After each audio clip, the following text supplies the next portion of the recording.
How did the Canadian Army develop their artillery doctrine and procedures during World War I? We look at the Canadian Corps' attack on Vimy Ridge. This is the Principles of War podcast, professional military education for junior officers and senior NCOs.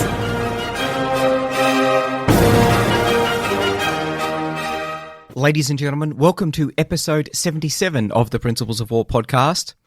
Today we're taking a small but important detour from our series looking at 150 years of permanent artillery in Australia so that we can recognise 150 years of permanent Canadian artillery. It's no coincidence that Australian artillery and Canadian artillery are sharing a sesquicentennial anniversary of the establishment of permanent forces. And that's because of our shared Commonwealth history.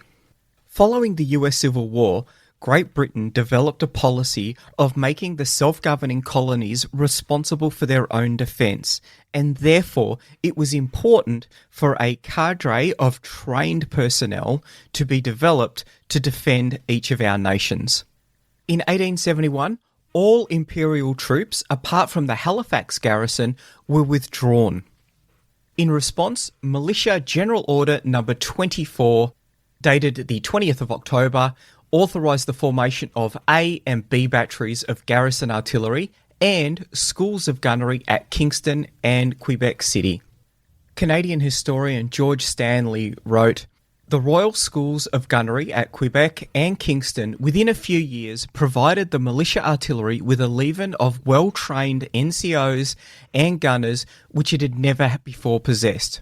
Owing to this, perhaps more than anything else, the artillery established itself as the most efficient branch of the Canadian militia service and acquired a pride in itself which it had never ceased to possess." Those A and B batteries continue on today as subunits of the 1st Regiment Royal Canadian Horse Artillery. And so, in commemoration and celebration of the common path of where right and glory leads between Australian gunners and our brothers and sisters in Canada, we are going to look at Vimy Ridge. Vimy Ridge is not only a battle that's very important in Canadian military history, it's important in Canadian history overall. It was the first time that all 4 Canadian divisions attacked together. So men from all regions of Canada were at the battle. After the war, Brigadier General Ross declared that in those few minutes I witnessed the birth of a nation. And it has become the symbol of sacrifice for the young Dominion. The French, eternally grateful for the support that they'd been given, in 1922 ceded to Canada in perpetuity Vimy Ridge and the land surrounding it. On that land, a gleaming white marble sculpture of the Vimy Memorial was constructed and unveiled in 1936. That memorial stands as a reminder of the 11,285 Canadian soldiers killed in France who have no known graves. So for this, we're going to do a very quick strategic overview specifically around Vimy. So if you're looking for a more in-depth strategic overview of the war in 1917, have a listen to the lead up to our Bully Corps series, because this happened at a very similar time. We're then going to look at the conduct of the battle in general, and I think there's some really important leadership lessons that I want to delve into there. We'll look at the general lessons learnt. We're then going to look at the artillery-specific lessons. I want to finish off with a comparison of the Battle of Vimy Ridge and the Battle of Bullecourt. When you look at battles in isolation, you often miss the geographic and temporal correlations between battles. So, Bullecourt and Vimy Ridge. Vimy Ridge is 31 kilometres north of Bullecourt, and it occurred 48 hours prior. So they are very, very closely aligned. However, each battle had vastly different outcomes, and I think it's really important that we try and highlight what the differences were in the planning, preparation, and conduct of those battles that led to such vastly different outcomes. Strategically, on land in 1917, the Germans were going to move to the defensive. They understood that they weren't going to be able to win World War I on land. And so they transitioned their main effort to the U-boat war in the last quarter of 1916. And their intent was to deprive the British of the food that they needed before the next harvest, which was 6 months away, and remove them from the war. In November 1916, the Allies met. Joffre's plan was effectively a continuation of a Somme-like campaign. He was replaced with Nivelle, the hero of Verdun, and his intent was to scale up the tactics that he'd used to capture Fort Douaumont at Verdun and employ a similar campaign on a much larger scale. This was going to be his decisive battle and achieve the breakthrough. Nivelle's attack at Fort Douaumont and subsequent attacks had important lessons both for the attackers and the defenders. Nivelle's successful counter-offensive in December 1916 relied on extremely detailed rehearsals. It saw 8 divisions assaulting in 2 waves across a 6-mile front, and they were supported with exceedingly strong artillery support. They were able to recover a significant amount of ground, and they inflicted very heavy casualties on 5 German divisions. Prior to the attack at Vimy and the larger Arras offensive, in early January, groups of British officers went to Verdun to study the French operation. General Currie, who was the commander of the 1st Canadian Division, was a member of that party, and on his return, he delivered at Corps and Divisional Headquarters a series of lectures that highlighted the lessons from Verdun. During the battle for Fort Douaumont, the Germans were battered by 2 400mm French railway guns. That's 16 inches in old school. And the lessons that the Germans took with that was the difficulty in maintaining a rigid defence because the artillery could batter the lines out of existence. General Fritz von Lossberg, who was an army chief of staff and the foremost German expert on defensive warfare. In fact, he became legendary as the fireman of the Western Front, always sent to the Supreme Army Command's area of crisis. He'd been studying defensive operations. In fact, he'd seen copies of captured French instructions that talked about fighting the main defensive battle some distance to the rear. And he'd also started deploying men into no man's land as he found that most of the barrage was targeting the front lines. This was the genesis of the German defensive tactics for 1917. The Germans would aim to fight an elastic battle rather than the static one, and they would set up a series of zones. The outpost zone would be forward of the front trench system, and this trench line formed the main line of resistance. 1,500 to 2,000 yards behind that was a second line of an artillery protective position. The worse the terrain or the weaker the defending troops, the deeper the outpost zone would be, with the intent of putting the main line of resistance and battle zone out of range of artillery. There would be numerous strong points in the outpost zone. OPs would be moved onto reverse ground. Now, the Germans were experts in the use of terrain, and the attackers would not have a good understanding of the terrain that they were assaulting because they couldn't see it, whereas the German forward observers would be able to watch and coordinate fires as the attack came on. All of this was designed to buy time and to attrit attackers. As they reached the main line of resistance, they would culminate, and the Germans would then be able to counterattack. Their reserves would have been held back. That time that was held as they were going through the outpost zone would allow them to prepare for the counterattack.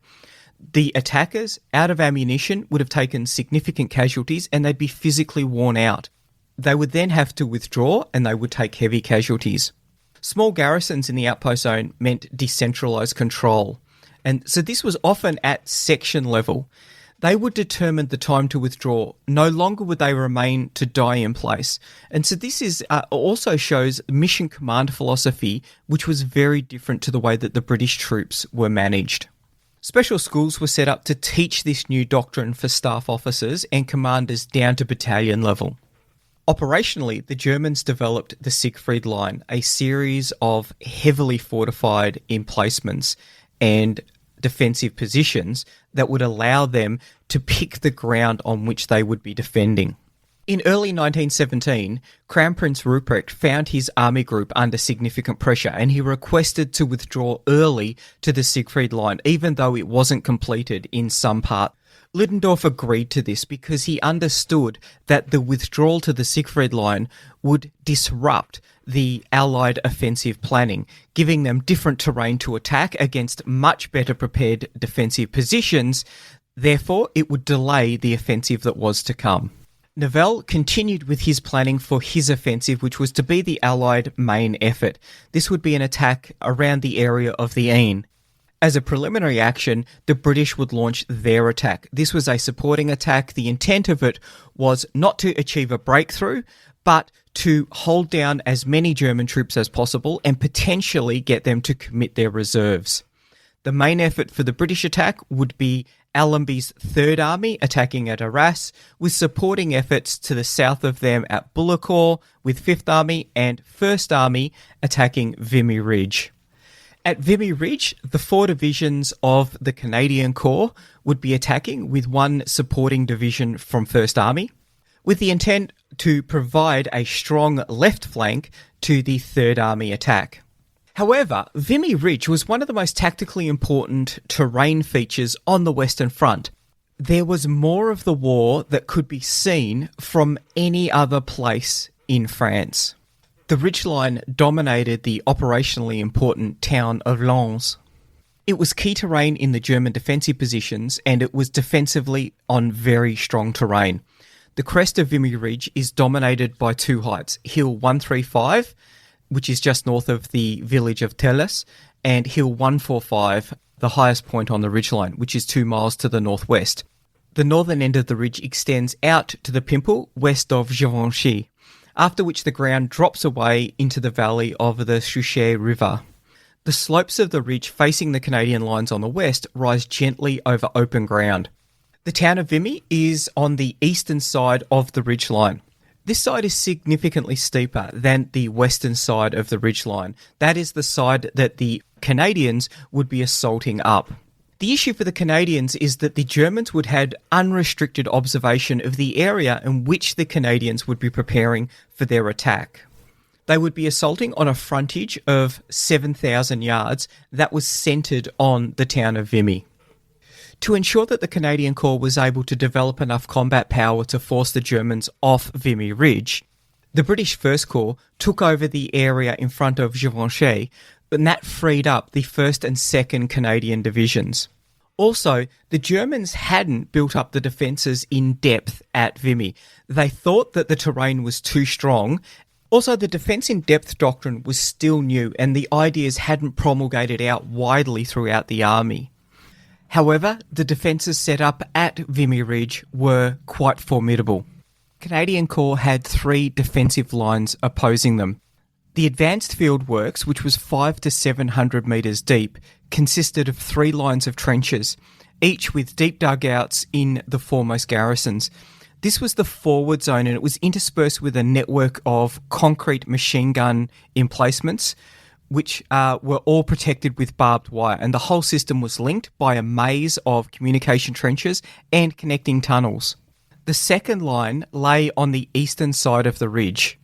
The Canadian trenches ran north-south. However, Vimy Ridge ran northwest to southeast, and so on the Canadian right, those troops would have 2 miles to advance. The intermediate zone was once again heavily protected with barbed wire. There were dugout fortified underground chambers, some of which were capable of sheltering entire battalions from artillery. Behind that was a single fortified trench, once again covered with barbed wire and fortified machine gun positions. Behind that, there was the partially constructed Drocourt-Quéant line. This was intended to contain any breakthrough in the Vimy area. At this stage of the war, British General Sir Julian Byng was the commander of the Canadian Corps. And on the 5th of March, he sent his scheme of operations to the army commander. So this is British First Army. That was General Sir Henry Home. This is one of those interesting components of the First World War. We don't actually hear a lot about General Home. We do hear an awful lot more about Goff. One wonders if at Army command level, the role is to provide a clear description of the task required and then to ensure that the subordinate corps are given the resources that they require to be able to complete that task.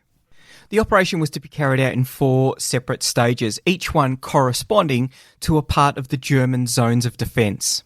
These would be represented by coloured lines on the map. In addition, to the right of the Canadian Corps was the 3rd Army's 17th Corps, so the Canadian attack was planned to be synchronised with the advance of 17th Corps. It's important to recognise at this point that Byng is submitting his plan to the Army commander a full month prior to the commencement of the attack. This means that there is plenty of time for alterations to be filtered into the plan.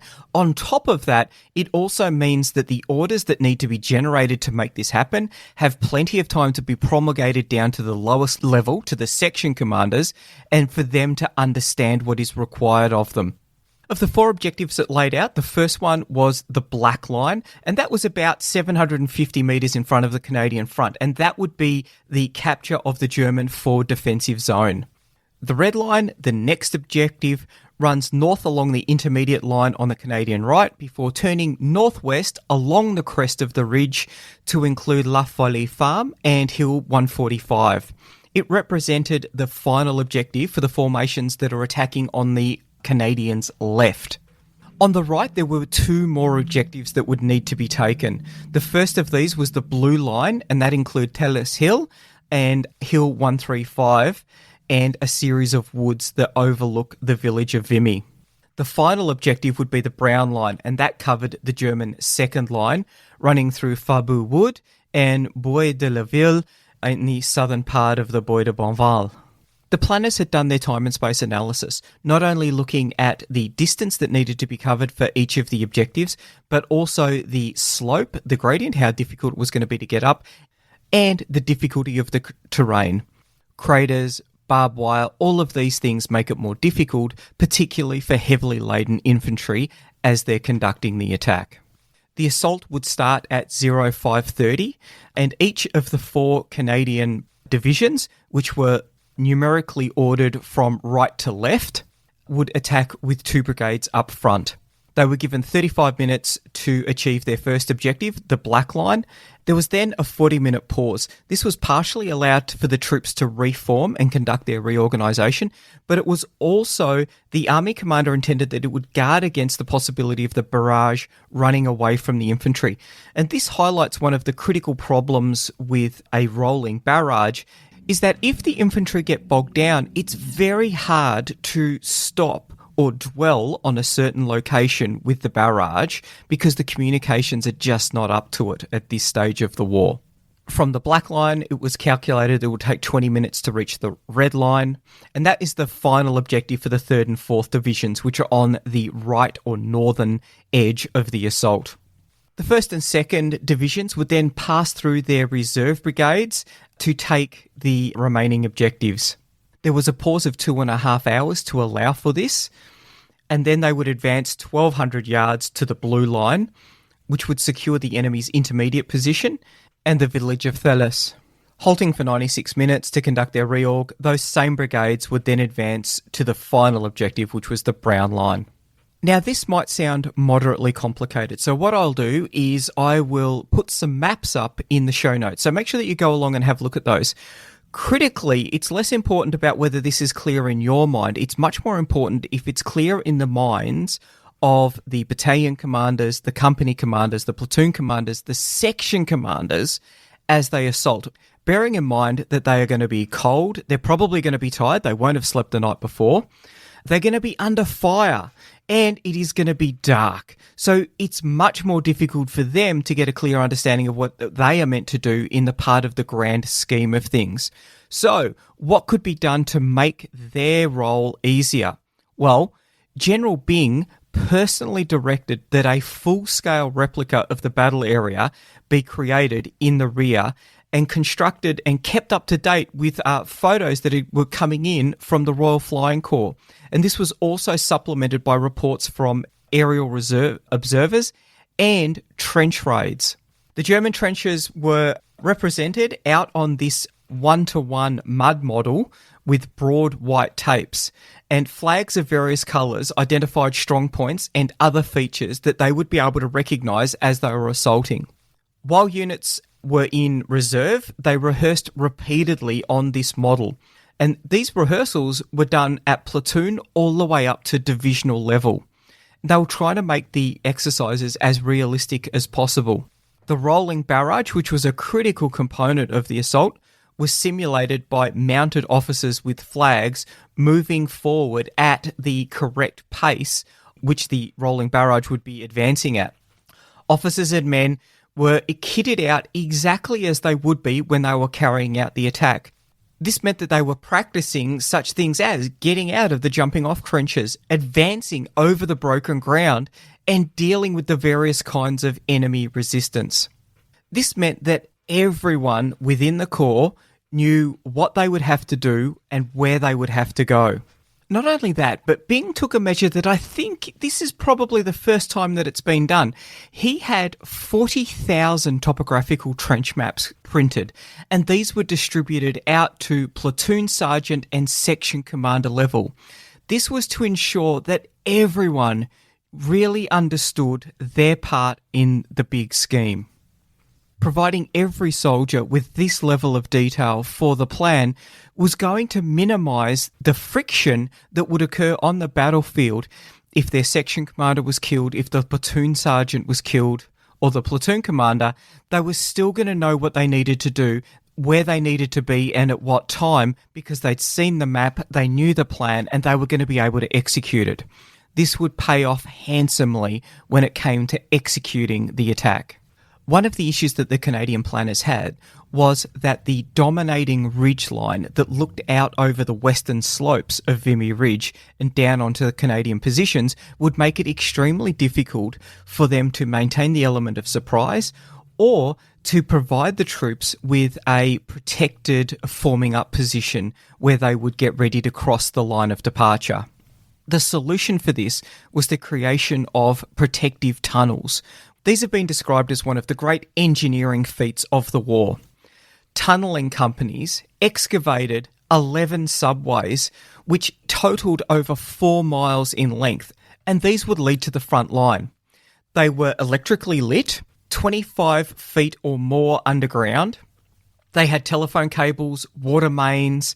They were deep enough to ensure that the troops would be safe from enemy shelling. Chambers were cut into the side of the subways to enable battalions and brigades to have their headquarters there. Ammunition could be stored. There was also dressing stations. Not only did this allow for the attacking troops to get up to the front line without being seen and without receiving any fire, but it also meant that there would be speedy evacuation of casualties. We're going to talk a little bit later about the prodigious amount of ammunition that was used in the lead up and during the conduct of the attack on Vimy Ridge. However, before you can fire that ammunition, you need to get it to the guns, and that is a huge logistics and transport problem. Within the Canadian Fort area, there was over 25 miles of road that needed to be repaired and maintained. And remember, this is the worst winter that had occurred in the last 40 years in Europe. So extremely challenging conditions with a lot of mud that makes transport extremely difficult. There was a system of over 20 miles of tramway in the core area that needed to be extended. Over these rails, light trains, which were drawn by gasoline engines, or, more frequently horses, would be used to bring forward over 800 tonnes of ammunition, rations and engineering stores every day. There were also 300 trucks that would be used for evacuating the wounded. All of this logistics work saw a prodigious increase in the number of horses in the area. There was over 50,000 horses within the core area, and there was very little water there for them to be able to drink. So they needed to construct large-scale reservoirs and 45 miles of pipes in order to be able to pump 600,000 gallons of water that was needed every day to water the horses. Communications wasn't neglected either, and signallers added to the existing circuits 21 miles of cable, which they buried 7 feet deep, so that it would be less likely to be damaged by enemy shelling. They also laid 66 miles of unburied wire. Now, all of this was being done in full view of the enemy, so most of that work had to be done at night. All of this planning usually gets done by staff officers, and one of those staff officers was a Royal Artillery Major by the name of Alan Brooke. Aged 34 at the time of the Battle of Vimy Ridge, his job was to develop a coordinated communication and transport plan in support of the barrage plans for the upcoming offensive. Now, one would think that he did a fairly good job of that because he would go on to become Chief of the Imperial General Staff. Not only that, he was Churchill's principal military advisor during the Second World War. I always think it's interesting to look at the experience that some of these senior officers have that leads to the way that they think when they have such important roles as Chief of the Imperial General Staff. One of the issues that was frequently seen in attacks in 1917 and before was that although it was often possible to make early gains, it was very hard to consolidate those gains and to retain them, particularly in the face of determined counterattacks. Planning had been done to support the Canadians once they achieved their objectives. A plan was set up to create a line of machine gun posts among the woods on the eastern slopes. Each assaulting battalion would have attached to it 2 machine guns under a machine gun officer who would move forward and participate in the defence of those objectives. One element of the battle, which is very similar to Bullecourt, is that Byng had been allocated 8 tanks. The question is, how could these best be employed? Byng made an interesting choice. He allocated them to the 2nd Division. They were assaulting Thurles. Critically, the role that they were to play was not viewed as being critical to the success or otherwise of the operation. In fact, the artillery and infantry plans didn't take them into consideration at all. Now, that may be viewed as a little bit harsh. However, what was it that the tanks were able to achieve at the Battle of Vimy Ridge? Pretty much exactly the same as they did at Bullecourt. They were on time for H hour, which was probably more a factor of the amount of time that they'd been factored into the planning rather than their mechanical reliability. Once the battle actually started, they weren't able to go very far, and in fact, the main role that they played was to attract fire from the Germans. None of the tanks were able to get beyond the German support trenches. We also see Byng really fighting for information as to what the German dispositions are, what their defences are, where they are. And this was important because they were producing these one-to-one mud models, they were producing these trench maps, so the information needed to be as accurate as possible. So there was an increasing frequency and size of trench raids that were being carried out by the Canadians. Sometimes they were section level. There was one that was carried out on the night of the 31st of March by the 10th Canadian Infantry Brigade, and that was 600 soldiers sent out to reconnoitre the Pimple area, understand what the defences there were, bring back some prisoners who could then be interrogated to give an idea of troop numbers, what their actions on were likely to be when they were attacked, as well as what the general morale and conditions were like in the German trenches. Now, we'll leave it here. What we're going to do is we're going to come back in the next episode and look at the artillery preparations for the battle. Then we're going to look at the conduct of the battle and the lessons learnt from it. Ubique. The Principles of War podcast is brought to you by James Ealing. The show notes for the Principles of War podcast are available at www.theprinciplesofwar.com for maps, photos and other information that didn't make it into the podcast. Follow us on Facebook or tweet us at Surprise Podcast. If you've enjoyed this podcast, please leave a review on iTunes and tag a mate in on one of our episodes. All opinions expressed by individuals are those of those individuals and not of any organisation.